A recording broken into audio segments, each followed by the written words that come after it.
Hello hello hello. नमस्कार बच्चों, कैसे हैं आप सभी? आई होप बहुत अच्छे होंगे। एक बार सभी बच्चे क्लास से जुड़ जाइए। आपकी सुबह वाली क्लास का आगाज हो चुका है और आज जो है बेटा हम यहाँ पर जो पढ़ने वाले हैं एक महत्वपूर्ण टॉपिक जिसका नाम है आपका फैराडे के नियम। फैराडे के नियम अक्सर बोर्ड एग्जाम में पूछे जाते हैं, तो सभी बच्चे उस पर न्यूमेरिकल प्रैक्टिस भी करेंगे, कॉन्सेप्ट को भी समझेंगे। तो स्वागत है आपका आपके अपने परिवार पाठशाला 247 में। सभी बच्चे क्लास में जुड़ जाएंगे भाई, सभी बच्चे जुड़ जाएंगे। सुबह वाली क्लास का आगाज हो चुका है। मैंने आपको टॉपिक का नाम बता दिया, जो टॉपिक आज हम पढ़ने वाले हैं। तो हम पढ़ेंगे फैराडे का प्रथम नियम। उससे पहले जो टॉपिक्स आपके रह गए थे उनको जो है वो डिस्कस कर लेते हैं। जैसे वैद्युत अपघटनी सेल एवं वैद्युत अपघटन। देखो, वैद्युत अपघटनी सेल को बोलते हैं इलेक्ट्रोलाइटिक सेल। क्या कहते हैं? इलेक्ट्रोलाइटिक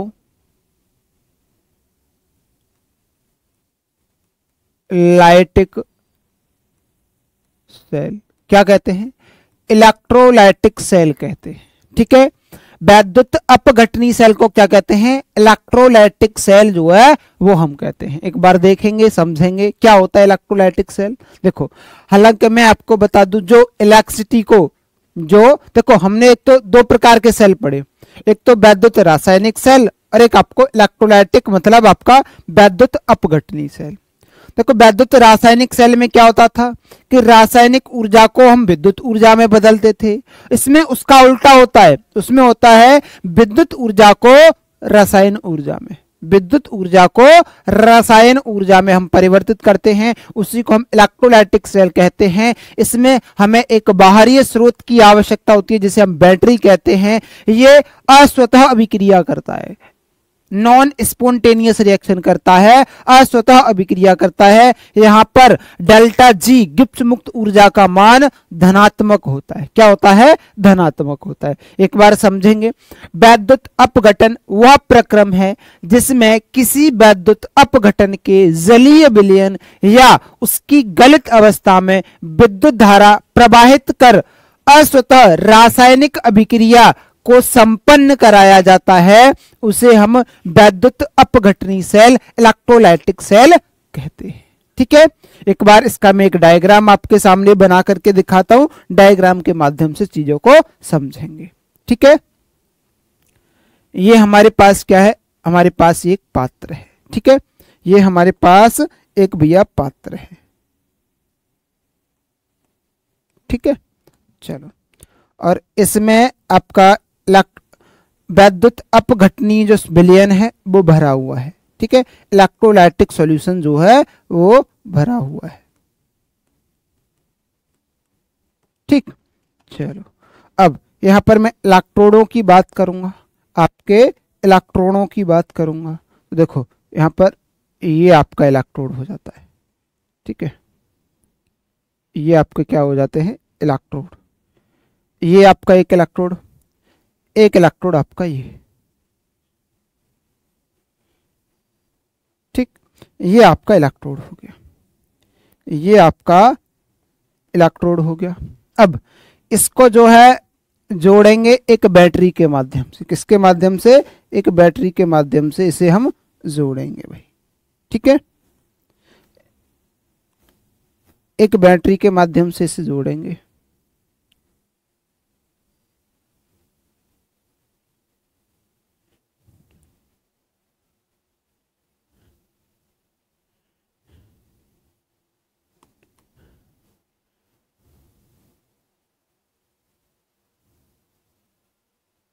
ठीक है, यहां पर ये नेगेटिव टर्मिनल और ये आपका पॉजिटिव। ठीक है, ये बैटरी का पॉजिटिव पार्ट है, ये आपका नेगेटिव पार्ट है।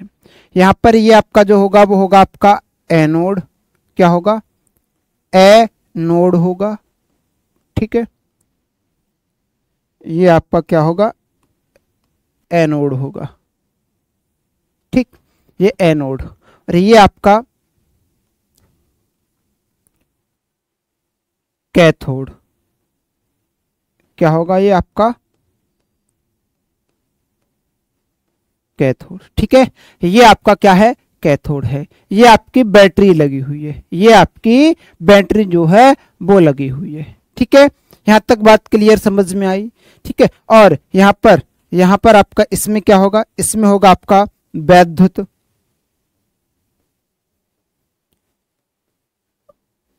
अपघटन विलयन सॉल्यूशन। ठीक है, वैद्युत अपघटन विलयन जो है वो यहां पर ये होने वाला है। ठीक है, बात समझ में आई। अब यहां पर अभिक्रियाएं भी होंगी, यहां पर आपकी अभिक्रियाएं भी क्या है, होंगी। ठीक है भैया, यहां पर अब अभिक्रियाओं को यहां पर हम नोट करेंगे, अभिक्रियाओं को नोट करेंगे। अब वो कैसी होती है मैंने आपको बताया, ये कैसा होता है, यहाँ पर अस्वतः अभिक्रिया होती है। देखो यहाँ पर लिखा हुआ अस्वतः, और भैया अस्वतः होती है तो यहाँ पर इसकी रासायनिक अभिक्रियाओं को जब मैं लिखूंगा, सेल की अभिक्रिया बाद में लिख देता हूं, पहले आपको लिख के दिखा देता हूं मैं एनोड पर। ठीक है, एनोड पर, एनोड पर क्या होता है, एनोड पर आपको पता है ऑक्सीकरण होता है। क्या होता है एनोड पर, ऑक्सीकरण जो है वो होता है एनोड पर। ठीक है, तो एनोड पर अभिक्रिया लिखेंगे, एनोड पर अभिक्रिया होगी आपकी ये Cl, आपका ये Cl2 नेगेटिव। ठीक, ये क्या करेगा, ये Cl2 बना देगा और 2 इलेक्ट्रॉन त्याग देगा। ठीक है, ये आपका बन जाएगा, ये आपका बन जाएगा। ठीक है, अब देखेंगे अब किस पे होगा आपका, अब होगा आपका कैथोड पर अभिक्रिया, कैथोड पर। ठीक है, कैथोड पर अभिक्रिया होगी, कैथोड पर क्या क्या होता है आपका अपचयन होता है। क्या होता है, अपचयन, रिडक्शन होता है। क्या होता है, रिडक्शन। यहां पर अभिक्रिया लिखेंगे तो यहां पर आपका जो Zn है वो क्या करेगा, वो 2 इलेक्ट्रॉनों को ग्रहण करेगा और क्या बन जाएगा आपका Zn बन जाएगा। क्या बन जाएगा, Zn। ठीक है, क्या बन जाएगा, Zn बन जाएगा। ठीक है, बात समझ में आई। तो आपकी जो सेल की जो अभिक्रिया है, जो आपकी सेल की जो अभिक्रिया है वो क्या होगी, एक बार यहां पर लिखेंगे सेल अभिक्रिया। ठीक है, सेल अभिक्रिया। ठीक है, सेल की अभिक्रिया हम यहाँ पर नोट करेंगे। तो सेल की अभिक्रिया क्या होने वाली है एक बार देखेंगे। तो सेल की अभिक्रिया जैसे मैंने आपको बताया, इलेक्ट्रॉन से इलेक्ट्रॉन आपके क्या हो जाएंगे, कट जाएंगे। तो यहाँ पर ये हो जाएगा आपका Zn2+, और Zn2+ ये क्या करेगा 2Cl नेगेटिव, और यहाँ पर ये आपका बन जाएगा ZnCl2। ठीक है, ZnCl2 आपका जो है वो बन के तैयार हो जाएगा। ये आपकी सेल की अभिक्रिया है। तो इस प्रकार से सेल पर जो है अभिक्रिया होगी। तो मैंने बताया ये कैसा प्रक्रम है, वैद्युत अपघटन के जलीय विलयन या गलित अवस्था में वैद्युत धारा क्या की जाती है, प्रवाहित की जाती है एक बैटरी के माध्यम से, प्रवाहित करके अस्वतः रासायनिक अभिक्रिया को संपन्न कराया जाता है। अस्वतः रासायनिक अभिक्रिया को क्या कराया जाता है, संपन्न मतलब कंप्लीट कराया जाता है। यही आपका क्या कहलाता है, यही आपका इलेक्ट्रोलाइटिक सेल जो है वो कहलाता है। जिसमें मैंने आपको बताया तो डेल्टा जी का मान जो होता है, डेल्टा जी का मान जो होता है वो क्या होता है आपका पॉजिटिव होता है। क्या होता है, पॉजिटिव होता है, greater than zero, greater than zero, zero से बड़ा होता है। ठीक है, जीरो से बड़ा होता है। ठीक है, बात समझ में आई। हाँ, तो जब ग्रेटर देन जीरो हो, पॉजिटिव हो, तो भैया ये किसको रिप्रेजेंट कर रहा है कि यहां पर अस्वतः अभिक्रिया हो रही है। अस्वतः अभिक्रिया मतलब किसी न किसी बाहरी स्रोत के माध्यम से कराई जा रही है। ठीक है, जो कि यहां पर बाहरी माध्यम आपका क्या है, ये बैटरी। क्या, ये बैटरी। ठीक, चलिए यहां तक बात क्लियर हुई होगी। इससे आगे नेक्स्ट हम चलेंगे, वैद्युत अपघटन के उपयोग, इसका कहाँ का उपयोग किया जाता है उस बात को हम समझेंगे। तो देखो, जल के वैद्युत अपघटन से H2, देखो जल का वैद्युत अपघटन कराते हैं तो वहां से हमें हाइड्रोजन गैस मिलती है। हाइड्रोजन गैस का क्या होता है, निर्माण होता है, जैसा कि मैंने अभी बताया कि हाइड्रोजन गैस जो है वो प्राप्त होती है, मिलती है। दूसरा पॉइंट वो कह रहा है कम क्रियाशील धातुओं, जैसे जो कम क्रियाशील धातु होती हैं, जैसे आपका Ag सिल्वर, Cu आपका कॉपर तांबा, Pb लेड सीसा आदि का शोधन करने में, इन्हें प्राप्त करने के लिए, इनका शोधन करने के लिए जो है हम इस विधि का उपयोग करते हैं, वैद्युत अपघटन का उपयोग करते हैं। ठीक है। तीसरा पॉइंट, अधिक क्रियाशील धातुओं जैसे लिथियम, सोडियम, पोटेशियम आदि तथा Mg कार्बनी कैल्शियम आदि का उनके गलित लवणों से निष्कर्षण करवाना, उनका निष्कर्षण करवाना मतलब जो गलित जो लवण जो होते हैं उनसे उन्हें प्राप्त करना या निकालना, वही क्या, वो भी किसके माध्यम से होता है, वैद्युत अपघटन के माध्यम से होता है। ठीक है। भारी जल के निर्माण में वैद्युत अपघटन का उपयोग कहाँ किया जाता है, भारी जल के निर्माण में। जो भारी जल जिसका फॉर्मूला क्या होता है, जिसका फॉर्मूला होता है D2O, क्या होता है, D2O, डी का मतलब ड्यूटेरियम, ये क्या है, ये आपका हाइड्रोजन का एक समस्थानिक है आइसोटोप से। ठीक है। 3 समस्थानिक होते हैं, प्रोटियम, ड्यूटेरियम और ट्राइटेरियम। ठीक है, बात समझ में आई। हाँ जी। और कहाँ किया जाता है, और किया जाता है वैद्युत लेपन में। कहां पर किया जाता है, इसका उपयोग हम वैद्युत लेपन में करते हैं। ठीक, चलिए इसके आगे नेक्स्ट हम समझेंगे वैद्युत लेपन क्या होता है। कई बार पूछा जाता है कि परिभाषित कीजिए भैया वैद्युत लेपन को, तो आपको परिभाषित कैसे करेंगे, लिखेंगे वैद्युत अपघटन द्वारा एक धातु पर दूसरी धातु की पतली परत चढ़ाने की प्रक्रिया वैद्युत लेपन कहलाती है। मतलब यह एक ऐसी प्रक्रिया है कि एक धातु पर दूसरे धातु की परत चढ़ाई जाती है जिससे वो संक्षारित ना हो, इसलिए हम वैद्युत लेपन करते हैं। जैसे हम जो है लोहे पर जंग ना लगे उस पर भी जिंक की कोटिंग कर देते हैं। क्या कर देते हैं, जिंक की कोटिंग कर देते हैं। ठीक है, क्योंकि उस पर जिंक क्या है, मतलब जंग ना लगे, क्या जंग ना लगे, इस वजह से जो है हम क्या कर देते हैं, उस पर कोटिंग कर देते हैं, उसका लेपन कर देते हैं, उसी को हम क्या कह देते हैं, वैद्युत लेपन कह देते हैं। ठीक है, तो वो कह रहा है वैद्युत अपघटन द्वारा एक धातु पर दूसरी धातु की पतली परत चढ़ा दी जाती है, जिस प्रक्रिया को हम क्या कह देते हैं, वैद्युत लेपन कह देते हैं। ठीक है, सक्रिय धातुओं पर कम सक्रिय धातुओं का वैद्युत लेपन किया करके ये प्रयोग किया जाता है। मतलब जो ज्यादा क्रियाशील होती है ना, जो वो क्रिया ना करें, इसीलिए तो हम वैद्युत लेपन करेंगे, इसीलिए तो हम वैद्युत लेपन करेंगे। तो उन पर कम क्रियाशील धातुओं की परत चढ़ा दी जाती है जिससे वो जो है अभिक्रिया ना करें। ठीक है, इस विधि से कॉपर और Fe आदि धातुओं पर Au, Ag, Cr आदि मतलब निकल आदि की परत चढ़ा सकते हैं। ठीक है, इस विधि के द्वारा। ठीक है, लेकिन आपको पता है कि भैया यदि इन पर आप सोने की परत चढ़ाओगे तो बहुत महंगा पड़ेगा, पड़ेगा कि नहीं पड़ेगा। तो हमें जो है चीजें क्या चाहिए, सस्ती और अच्छी, उस चीज को हम जो है फॉलो करते हैं। ठीक, चलो लोहे को संक्षारण होने से बचाने के लिए हम क्या करते हैं, जिंक धातु का लेपन करते हैं। कौन सी धातु का, जिंक धातु का लेपन करते हैं। उस विधि को हम क्या कह देते हैं, गैल्वेनाइजेशन कहते हैं। क्या बोलते हैं, गैल्वेनाइजिंग या गैल्वेनाइजेशन बोलते हैं।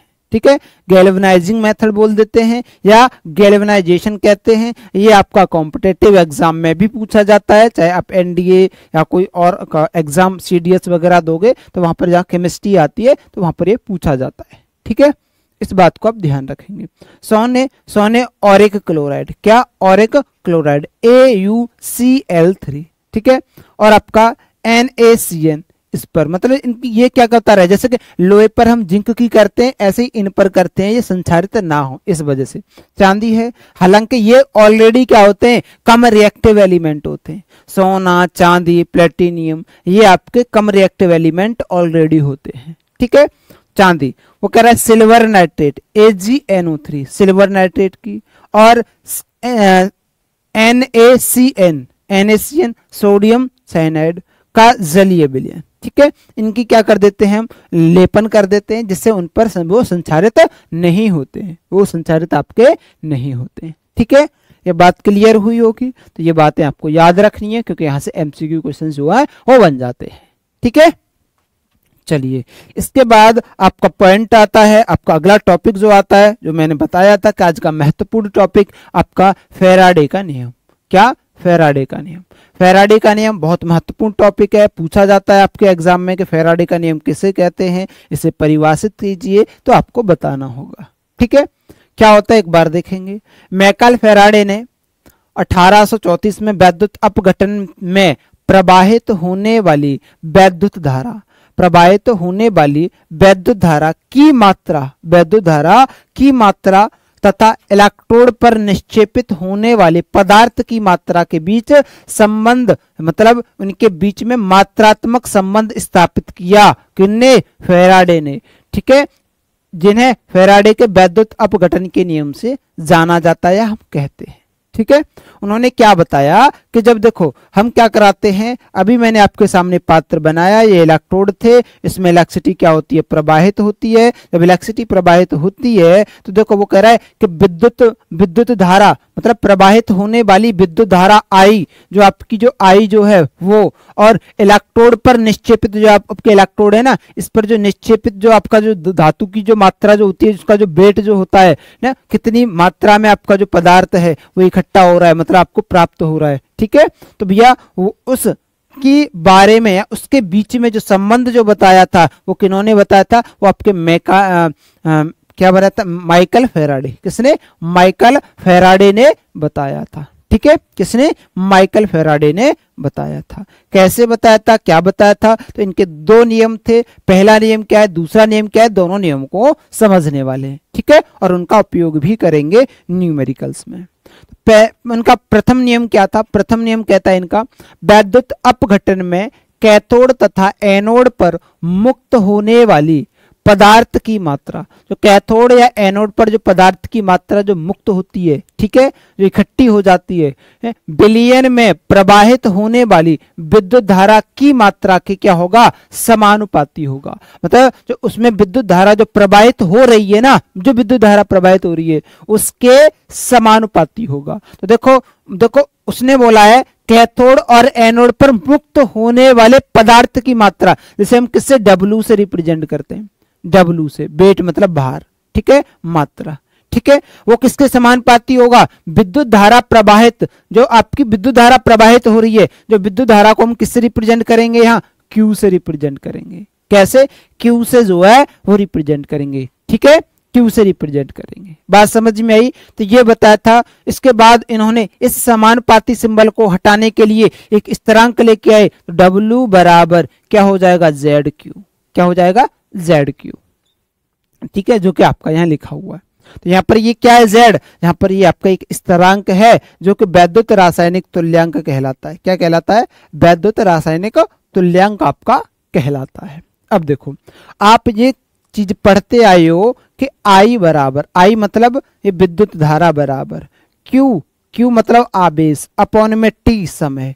T का मतलब क्या होता है? T का मतलब होता है समय। Q का मतलब क्या होता है? Q का मतलब होता है आपका आवेश। क्या होता है? आवेश होता है।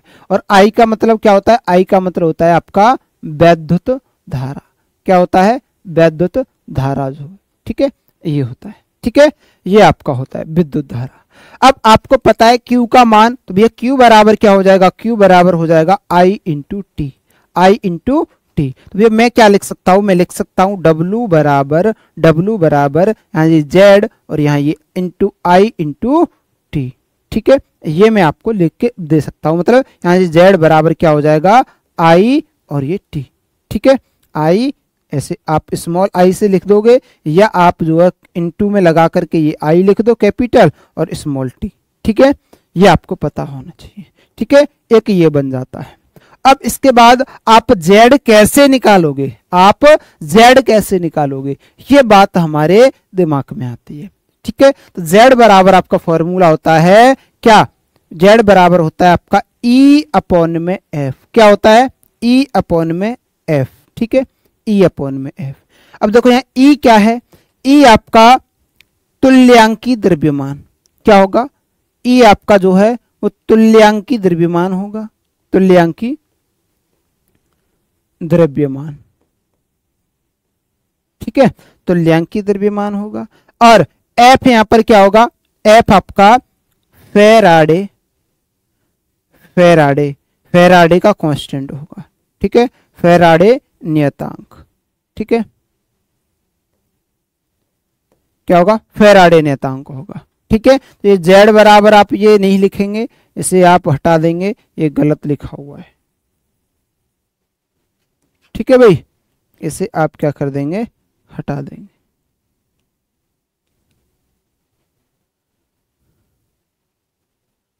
बात समझ में आ गई, बताएंगे। यहां तक बात सबके क्लियर है, किसी को कोई दिक्कत समस्या परेशानी? ठीक है, तो भैया कैसे निकालेंगे ये जेड आई टी, एफ यहाँ पर क्या है, एफ यहाँ पर आपका फेराडे नियतांक है, और ई मैंने बता दिया तुल्यांकी द्रव्यमान। क्या होगा, ई बराबर आपका तुल्यांकी द्रव्यमान। जैसे देखो यहाँ पर ये लिखा हुआ है, और मैंने भैया आपको पीछे बता भी दिया है। ठीक है, मैंने आपको पीछे जो है वो बता भी दिया है। ठीक ठीक, बात क्लियर।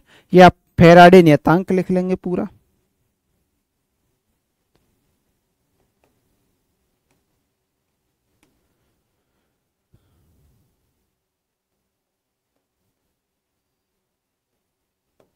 ठीक है, फेराडे नियतांक, एफ यहां पर क्या हो जाएगा आपका, फेराडे नियतांक। चलिए, तो इस फॉर्मूले को आप याद रखेंगे। ये फॉर्मूला आपके लिए बहुत बहुत क्या होने वाला है, इंपॉर्टेंट होने वाला है। ठीक है, ये फॉर्मूला आप याद रखेंगे।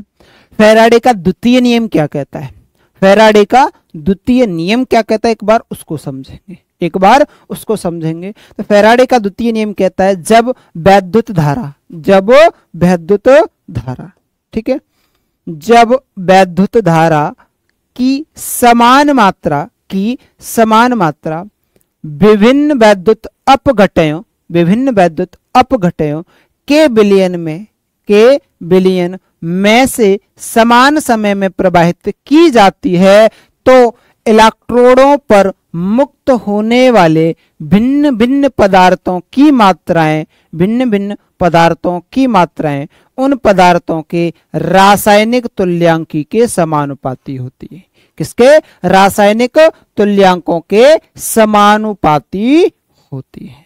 बात क्लियर हुई, एक बार समझेंगे इसको। ये क्या कहना चाह रहा है, ये कह रहा है कि देखो वो कह रहा है कि जो ये W जो मात्रा जो होती है ना, W जो होता है आपका, W जो है, जो पदार्थ जितना निक्षेपित हो रहा है, ठीक है, जितना आपका क्या हो रहा है, पदार्थ निक्षेपित हो रहा है, ठीक है, वो जो है, जैसे कि अलग अलग पदार्थ हैं, तो भैया अलग अलग इलेक्ट्रोड पर अलग अलग क्या होंगे, देखो उसने बोला है भिन्न भिन्न इलेक्ट्रोड पर देखो इलेक्ट्रोड पर मुक्त होने वाली भिन्न भिन्न पदार्थों की मात्राएं, मतलब पदार्थों की मात्रा क्या है, भिन्न भिन्न है। जैसे भैया एक इलेक्ट्रोड पर W1 है, दूसरे इलेक्ट्रोड पर क्या है, W2 है। ठीक है, बात समझ में आई। तो भैया यहां पर वो कह रहा है कि इसमें जो विद्युत धारा भी जो होगी, विद्युत धारा भी क्या होगी, वो कह रहा है विद्युत धारा की समान मात्रा विभिन्न वैद्युत अपघटय के विलयन में समान समय में प्रवाहित की जाती है। तो इलेक्ट्रोड पर जो मुक्त होने वाले पदार्थों की मात्राएं उनके रासायनिक तुल्यांकी,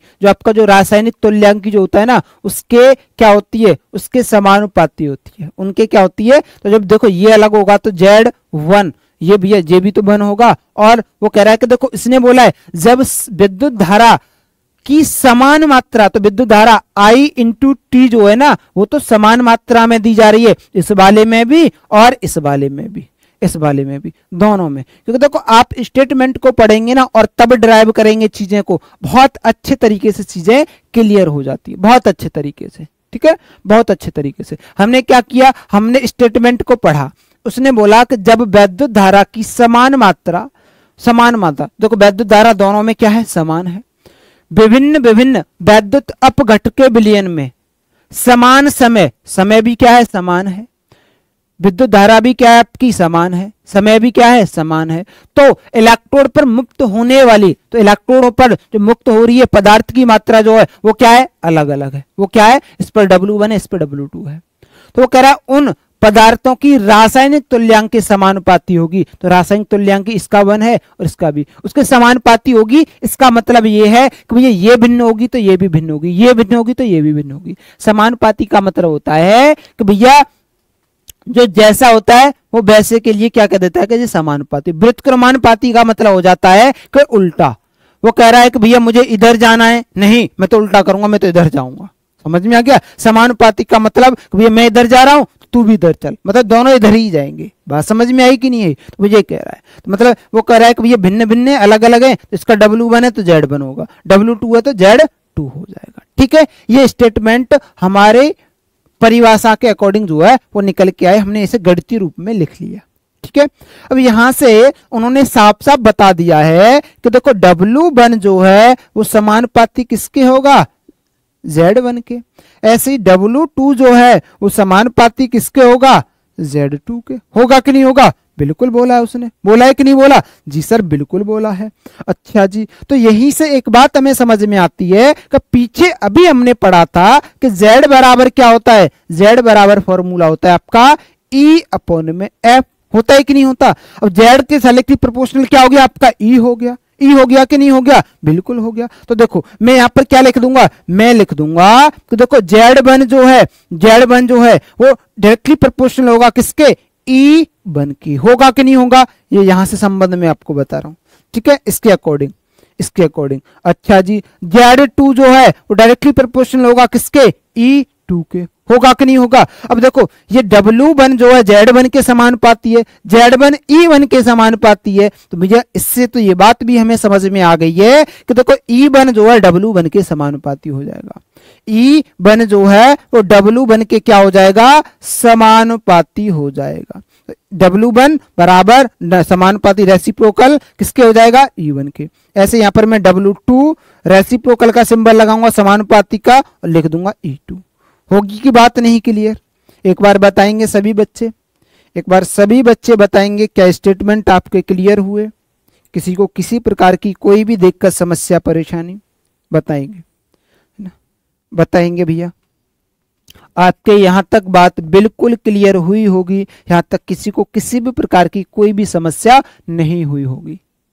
बताएंगे क्या यहां तक किसी को कोई दिक्कत समस्या परेशानी? बताएंगे।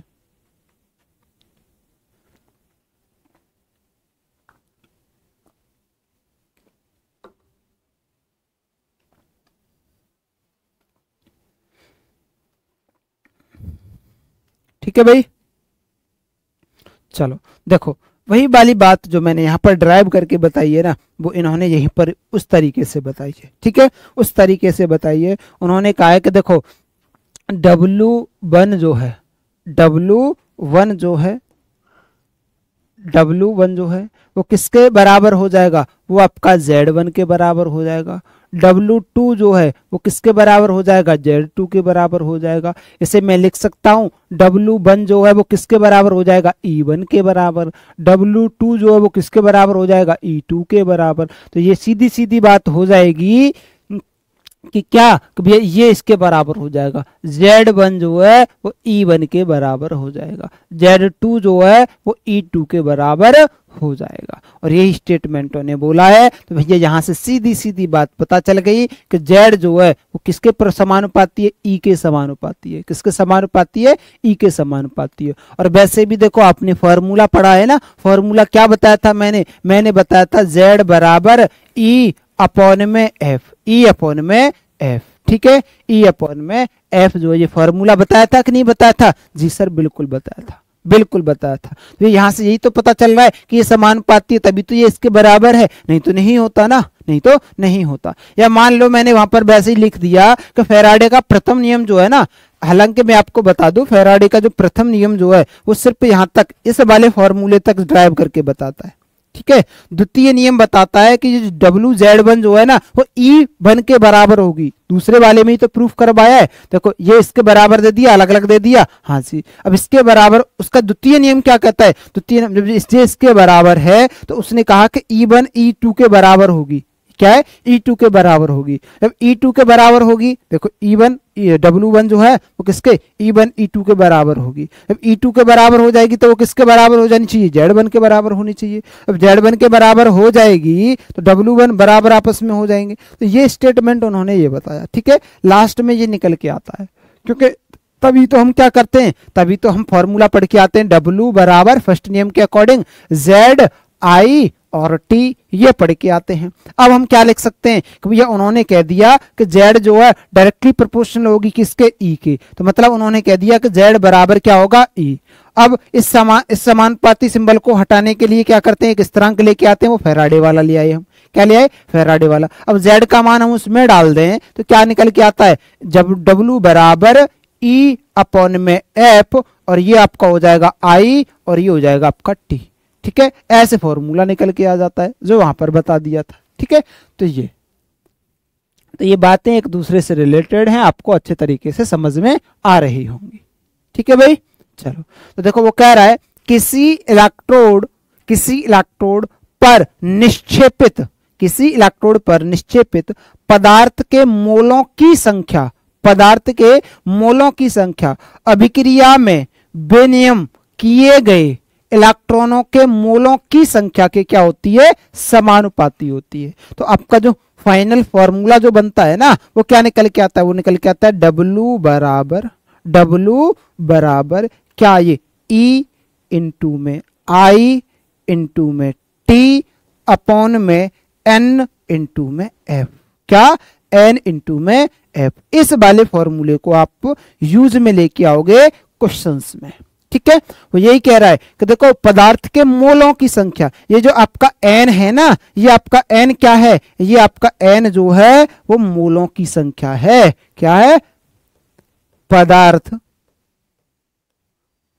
के मोलों की संख्या,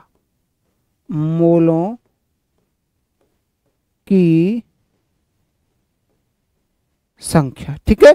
पदार्थ के मोलों की संख्या, ठीक है। क्या होता है, पदार्थ के मोलों की संख्या होता है, ठीक है। यहां तक बात क्लियर हुई होगी, एक बार बताएंगे सभी बच्चे, क्या यहां तक बात क्लियर है। फिर नेक्स्ट अगले वाले टॉपिक का मतलब हम जो क्वेश्चन को देखेंगे, किस प्रकार से बोर्ड एग्जाम में क्वेश्चन पूछा जाता है। और ये क्वेश्चन आपका कई बार बोर्ड एग्जाम में पूछा गया है, और ये 2 मार्क्स में पूछा गया है। कितने में, ये 2 मार्क्स में पूछा गया है।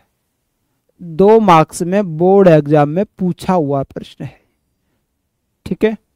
ऐसा ही क्वेश्चन आपसे पूछा जाएगा यदि बोर्ड एग्जाम में आया, ऐसा ही क्वेश्चन सेम। चलो एक बार समझने का प्रयास करेंगे कॉपर सल्फेट के विलयन में। देखो कॉपर सल्फेट का जब विलयन की बात आ गई तो आप देखेंगे कॉपर सल्फेट के विलयन में क्या होगा, जो आपका कॉपर सल्फेट जो है ना वो Cu2 प्लस आयन में टूट जाएगा और सल्फेट आपके नेगेटिव आयन में टूट जाएंगे। इस प्रकार से ये टूट जाएंगे। वो कह रहा है को 1.5 एम्पियर की धारा, I का मान आपको दे रखा है, I का मान कितना दे रखा है 1.5 एम्पियर, ठीक है, एम्पियर। बात क्लियर हुई, एक बार बताएंगे भैया, बात क्लियर हुई। धारा से 10 मिनट तक कितना, T बराबर जो समय आपको दे रखा है वो कितना दे रखा है 10 मिनट आपको दे रखा है। अब 10 मिनट को आप किस में बदलेंगे, सेकंड में बदलेंगे, तो ये हो जाएगा 10 गुणा 60 बराबर 600 सेकंड। क्या हो जाएगा आपका 600 सेकंड हो जाएगा, ठीक है, 600 सेकंड हो जाएगा। अब इसके बाद कह रहा है वैद्युत अपघटित किया गया तो कैथोड पर निक्षेपित कॉपर मतलब Cu का द्रव्यमान क्या होगा। आपसे Cu का जो द्रव्यमान है वो पूछा जा रहा है, ठीक है, Cu का द्रव्यमान। तो आप E का मान निकालेंगे, यहां पर आप E जो है वो कैलकुलेट करेंगे। E आप कैलकुलेट करेंगे तो देखो यहां पर 1 मोल कॉपर सल्फेट, तो लिखेंगे 1 मोल कॉपर सल्फेट। 1 मोल जो कॉपर सल्फेट है ना, 1 मोल कॉपर सल्फेट का तुल्यांकी द्रव्यमान कितना हो जाएगा, ई का मान निकल के आ जाएगा आपका 63.5 ग्राम। कितना, इतना निकल के आ जाएगा। ठीक है, ये आपका निकल के आ जाएगा ग्राम तुल्यांकी इनवर्स। ठीक है, ये आपका मान निकल के आ जाएगा। अब आप देखेंगे एक मोल में ना, एक मोल में एन का मान भी, ठीक है, एक मोल में एन का मान भी कितना आ रहा है, एन का मान आएगा 2। एन का मान कितना आ जाएगा, 2 आ जाएगा। ठीक है, कितना आ जाएगा, 2। कि कैसे, कि देखो कितने इलेक्ट्रॉन त्याग रहा है भैया ये है कॉपर। मैं देखो बात बता दूं, यहां पर बता देता हूं, ये आपको कैसे पता चला। Cu जो है वो क्या कर रहा है, ये 2 इलेक्ट्रॉन त्याग रहा होगा, या 2 इलेक्ट्रॉन क्या कर रहा होगा, ग्रहण कर रहा होगा। क्या कर रहा होगा, ग्रहण कर रहा होगा। इस पर 2 प्लस आया, इसका मतलब क्या है, इसने 2 इलेक्ट्रॉन क्या किए, त्यागे, तभी तो ये Cu बन रहा होगा, तभी तो ये Cu बन रहा होगा। सॉरी, त्यागे नहीं, ग्रहण किए। क्या किए, ग्रहण किए। 2 इलेक्ट्रॉन उसने ग्रहण किए, तो ये Cu, तभी तो ये ठोस अवस्था में बन रहा है, तभी तो वो निक्षेपित हो रहा है। ये किस में आपका, ये आपका एक्वस फॉर्म में है। यहाँ पर मैंने यही तो बताया था, एक्वस फॉर्म में जाकर के ये कैस में आ जाएगा, आयनाइज हो जाएगा। क्या हो जाएगा आपका, आयनाइज हो जाएगा जलीय विलयन में जाके ये। ठीक है, बात समझ में आई। तो यहाँ पर एन का मान कितना, 2 आया। एन का मान कितना आया, 2 आया। अब भैया आपको फॉर्मूला पता ही है। फॉर्मूला क्या बताया था, W बराबर ई इंटू में आई इंटू में टी अपॉन में ये एन इंटू में एफ, एन एफ हो जाता है। ठीक है, एन एफ हो जाता है। ठीक है, एक मोल कॉपर सल्फेट को जब ऐसे तोड़ा जाएगा तो ये एन एफ हो जाएगा। ठीक है, एन एफ इतना जो है वो लगेगा। तो ये यहां पर आप क्या लिख देंगे, ई का मान कितना हो जाएगा, 63.5 इंटू में आई का मान 1.5। ठीक है, ये इंटू में ये कितना हो जाएगा भैया, ये हो जाएगा आपका टी कितना दे रखा है, 60 नहीं 600। कितना हो जाएगा, 600। उसे आप सही कर लेंगे, उसको आप यहां पर इसे सही कर लेंगे। कितना, 600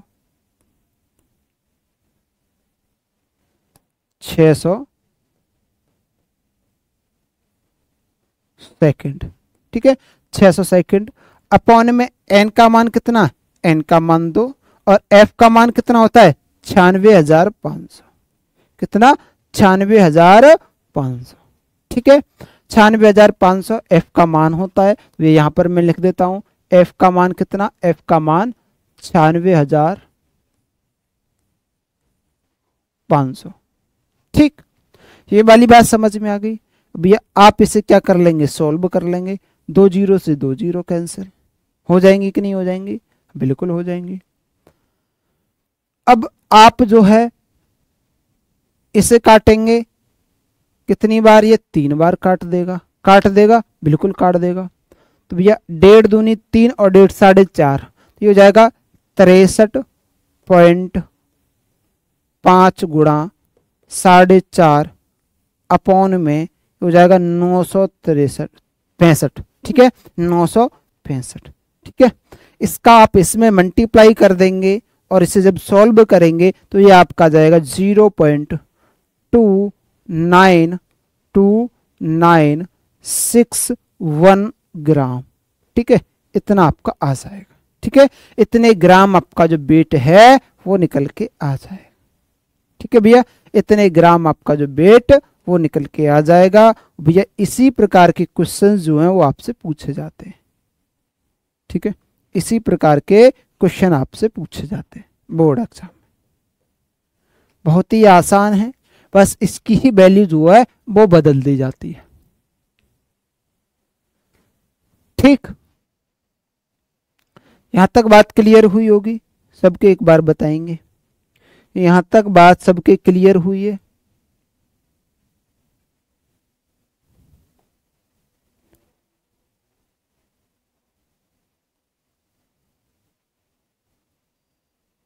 चलो इससे आगे आपका अगला टॉपिक क्या है, एक बार समझेंगे इस बात को। अगला टॉपिक है आपका बैटरियां। पूछी जाती है, प्राथमिक बैटरी द्वितीयक बैटरियों में अंतर पूछा जाता है, तो ये भी आपका इंपॉर्टेंट टॉपिक है। ठीक है, आप देखेंगे किसी न किसी वर्ष ये पूछे हुए टॉपिक ही है। ठीक है, तो इन पर भी आप स्टार लगा लेंगे। अब समझेंगे किस प्रकार की बैटरी होती है, कैसी बैटरी होती है, इन सब का अध्ययन करने वाले हैं। तो आपकी दो प्रकार की बैटरियां होती हैं, एक तो प्राथमिक बैटरियां और एक द्वितीयक, प्राइमरी और सेकेंडरी। ठीक है, प्राइमरी बैटरी और आपकी सेकेंडरी बैटरी। अब बैटरी होती क्या है, किसे कहते हैं बैटरी? तो देखो, जो रासायनिक ऊर्जा को क्या करें, विद्युत ऊर्जा में परिवर्तित करते हैं, उन्हें हम क्या कह देते हैं? उन्हें हम इलेक्ट्रोकेमिकल सेल कहते हैं, वैद्युत रासायनिक सेल कहते हैं। और वैद्युत रासायनिक सेल को बैटरियों के नाम से जाना जाता है। ठीक है, जैसे देखो लिखा हुआ है, रासायनिक सेल वैद्युत ऊर्जा के स्रोत होते हैं। जो आपके रासायनिक सेल जो होते हैं ना, इलेक्ट्रोकेमिकल सेल जो होते हैं, वो विद्युत ऊर्जा के क्या होते हैं? स्रोत होते हैं। जैसे कि आपका घर पे इन्वर्टर लगा हुआ होगा, उसका जो बैटरा जो होता है ना, उसमें क्या होते हैं? उसमें रासायनिक अभिक्रियाएं होती है, जिससे क्या होता है? जैसे हम इलेक्ट्रिसिटी मिलती है, क्या मिलती है? तो क्या होते हैं? वो विद्युत ऊर्जा के स्रोत होते हैं, विद्युत ऊर्जा के स्रोत होते हैं। तथा ये बैटरियों के रूप में, किसके रूप में? ये बैटरियों के रूप में प्रयुक्त किए जाते हैं। किसके रूप में? बैटरियों के रूप में प्रयुक्त किए जा सकते हैं। अतः बैटरियां भी या गैल्वेनिक सेल भी होते हैं। इनको हम गैल्वेनिक सेल या बैटरियां भी कहते हैं। ठीक है, गैल्वेनिक सेल या बैटरियां भी हम इसे कहते हैं। अब देखो, अब भैया बैटरियां जैसे इन्वर्टर वाली बैटरी होती है, बहुत ज्यादा ताकतवर होती है। ताकतवर का मतलब लंबे समय तक चलती है ना। अब जो है बैटरी हमारी फोन में भी होती है, और वो भी लंबे समय तक चलती है। चलती है कि नहीं चलती है? चलती है ना, बिल्कुल चलती है। अब क्या है, इनमें भी अंतर है। देखो, आपका जो इन्वर्टर, जो बैटरी वाला सिस्टम क्या होता है कि कुछ बहुत, एक तो उसका आकार बहुत ज्यादा है, उसका वजन बहुत ज्यादा है। अब आपको फोन चलाना है, तो फोन के लिए ऐसा तो नहीं करोगे कि उसके साथ बैटरी एक साथ लेके चलोगे और फोन चलाते चलोगे, नहीं ना। तो हमें अपनी चीजों जरूरत के अकॉर्डिंग जो है वो तैयार करनी होती है। ठीक है, तो हमें कुछ मानक जो होते हैं, सस्ती और अच्छी वाली जो कंडीशन मैंने आपको बताई थी, उसका जो है ध्यान रखना होता है। बात समझ में आई कि नहीं आई? तो देखो, हम जो है जब बैटरियों का निर्माण करेंगे तो इन बातों का ध्यान रखेंगे। ये वजन में हल्की होनी चाहिए, पहला पॉइंट, क्योंकि हम इन्हें आसानी से इधर उधर लेके जा सके। जैसे मोबाइल फोन है, अब ये हर समय हम हमारे पास इलेक्ट्रिसिटी तो होगी नहीं, और जब इलेक्ट्रिसिटी नहीं होगी तो चल नहीं पाएगा, और जब चल नहीं पाएगा तो फिर फायदा क्या होगा इसका? कुछ फायदा होगा? कुछ फायदा नहीं होगा। तो इस वजह से जो है ऐसी हल्की बैटरी कि जिनमें हम चलाएं तो भैया ये आराम से घंटे, 2 घंटे, 4 घंटे, 6 घंटे बैकअप अपना दें, इसके बाद फिर हम इसे चार्जिंग पे कर लें। ठीक है, हाँ। अब बैटरियों के प्रकार में पढ़ेंगे ये दोनों कंडीशन, कि एक तो ऐसी होती है कि एक बार यूज की उसके बाद फेंक देते हैं, एक ऐसी होती है कि इन्हें बार बार पुनः मतलब चार्ज करते हैं और यूज रहती है। अब मोबाइल फोन की बैटरी है, मोबाइल फोन महंगे आते हैं, बैटरियां उनकी महंगी आती है। क्यों आती है? क्योंकि वो लंबे समय तक चलती है। बैटरी आपका 5 साल, फोन की बैटरी भी 5 साल, 6 साल या 10 साल तक चल जाती है, इससे ज्यादा क्षमता नहीं होती है। ठीक है, अच्छा, इसके बाद इनकी कीमत कम तथा आकार, इनकी कीमत भी क्या होनी चाहिए? कम होनी चाहिए। अब मान लो बैटरी बहुत महंगा आए तो हर कोई थोड़ी ना लगा पाएगा, नहीं लगा पाएगा। बात समझ में आई? तो इनकी कीमत को भी हमें ध्यान रखना है। सस्ता और सबसे अच्छा दोनों वाली इस वाली कंडीशन पर काम करना होता है। ठीक है, तो इनकी कीमत कम तथा आकार में छोटा होना चाहिए, वजन में हल्की होनी चाहिए, और स्थिर वोल्टता की विद्युत धारा अधिक समय तक होना देनी चाहिए। मतलब अधिक समय तक क्या है, जो स्थिर वोल्टता की जो विद्युत धारा है अधिक समय तक होनी चाहिए। ठीक है, हाँ। तो अब भैया बैटरियों के हम प्रकार पढ़ेंगे कि कितने प्रकार की प्राथमिक और द्वितीयक, प्राथमिक कैसी होती है, द्वितीयक कैसी होती है, इस वाली बात को। तो जब हम बैटरियों को ध्यान में रखेंगे ना, तो इन बिंदुओं को हम ध्यान में जरूर रखेंगे कि भैया ऐसे ऐसे हमें चीजों को निर्माण करना है, जिससे कि हमारे उपभोक्ता बढ़े, हमारा व्यापार बढ़े, हम बहुत सारे लोगों को इस जो फैकल्टी जो होगी या जो भी हम चीजें निर्माण कर रहे हैं उसका उपयोग करें, और उससे उनको भी फायदा होगा और आपको भी, जो भी इस चीज को बनाता है। बात समझ में आई कि नहीं? तो इन चीजों पर हमें ध्यान रखना होता है। अच्छा, अब देखो प्राथमिक सेल या प्राथमिक बैटरियां क्या होती हैं और द्वितीयक सेल और द्वितीयक बैटरियां क्या होती हैं। ठीक है, इनको हम समझेंगे। तो देखो, कल वाले लेक्चर में हम प्राथमिक सेलों के बारे में पढ़ेंगे और उससे अगले वाले लेक्चर में जो है वो हम आपके द्वितीयक सेल के बारे में पढ़ेंगे।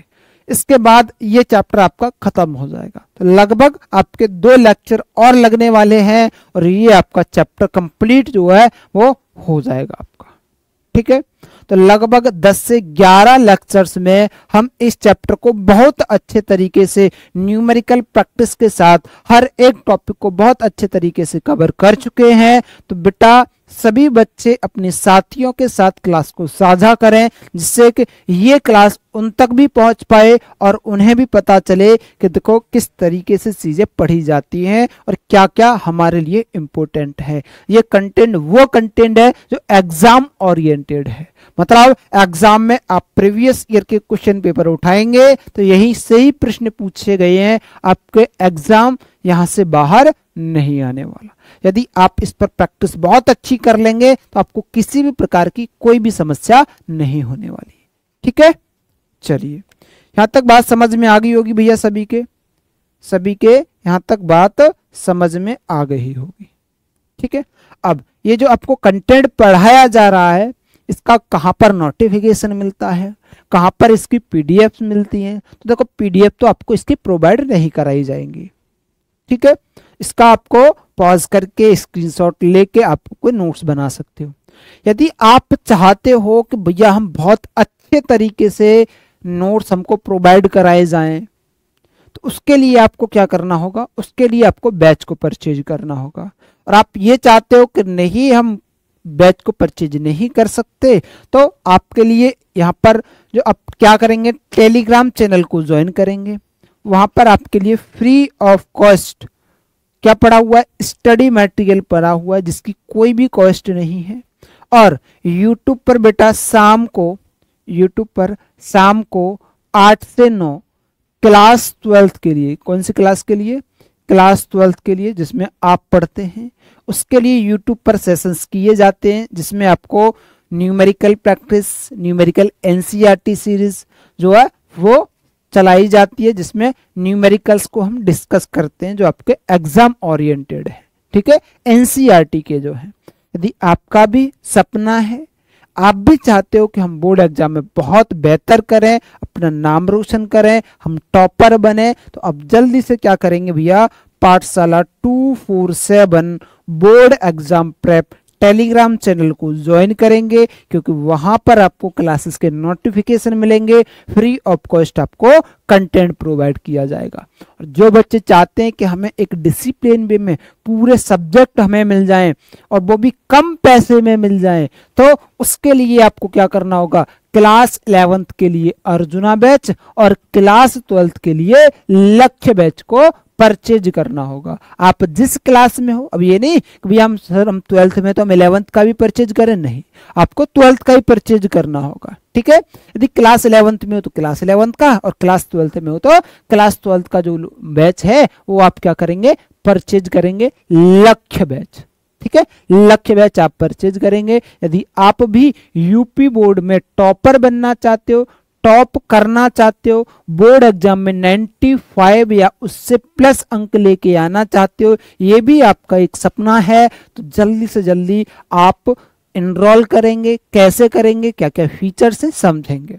आपको live batch, recorded batch, revision batch, 3 batch आपको प्रोवाइड किए जाएंगे। लाइव बैच चल रहा है, रिकॉर्डेड बैच ऑलरेडी उसमें पड़ा हुआ है एप्लीकेशन में। ठीक है, वो उन्हीं को मिलेगा जो बच्चे बैच को परचेज करेंगे।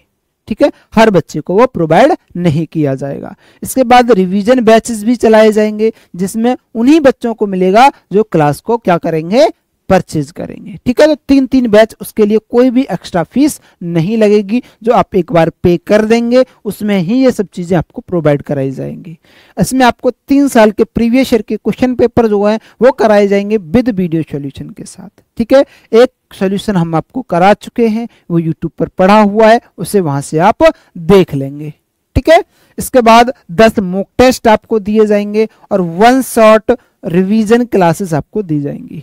1 शॉर्ट रिवीजन क्लासेस आपको दी जाएंगी। तो ये सभी कंटेंट आपको प्रोवाइड किया जाएगा और इसमें आपको जो है सभी subject Hindi, English, math, biology, physics, chemistry, ये सभी सब्जेक्ट आपको मिलने वाले, सभी सब्जेक्ट। और वो कितने में? मात्र और मात्र 1875 रुपये में। बताओ, इतने सारे सब्जेक्ट और इतने रुपए में, 1875 रुपये में। तो ये कोई ज़्यादा महंगी प्राइस नहीं है, क्योंकि आप ऑफलाइन पढ़ के 500 रुपये पर मंथ पे करोगे एक सब्जेक्ट के। तो भैया यहाँ तो सिर्फ आपको जो है वो 1 महीने के या मानो 2-3 महीने के पैसे एक सब्जेक्ट के तुम वहां पर इतने दोगे, इतने में आपको सभी सब्जेक्ट मिल जाएंगे, इतने में आपको सभी सब्जेक्ट मिल जाएंगे।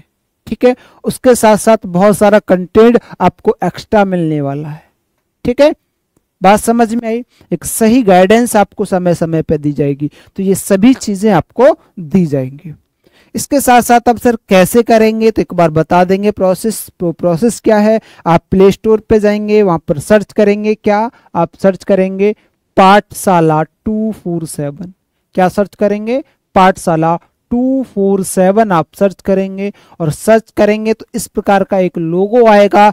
उस एप्लीकेशन को आप डाउनलोड करेंगे। डाउनलोड करने के बाद जो भी फॉर्मेलिटीज है वो फॉर्मेलिटीज आप कंप्लीट करेंगे। फॉर्मेलिटीज कंप्लीट होते ही आपके सामने इस प्रकार की एक स्क्रीन आपके सामने खुलेगी। आप जिस क्लास में पढ़ते हो, जिस क्लास के आप विद्यार्थी हो, आप उस क्लास का जो बैच है वो परचेज कर लेंगे। यदि बैच को परचेज करने में आपको किसी भी प्रकार की कोई भी दिक्कत समस्या आती है तो आप दिए गए हेल्पलाइन नंबर पर फोन करेंगे, आपकी हर एक समस्या का समाधान किया जाएगा। ठीक है, बताएंगे भाई, यहां तक बात क्लियर हुई? तो भैया आप हमारे साथ यहाँ तक जुड़े रहे उसके लिए आपका बहुत बहुत धन्यवाद। तो मिलते हैं आपसे नेक्स्ट वीडियो में। तब तक के लिए स्वस्थ रहिए, मस्त रहिए और अपनी पढ़ाई को आगे बहुत अच्छे तरीके से करते रहिए। ठीक है बेटा, जय हिंद।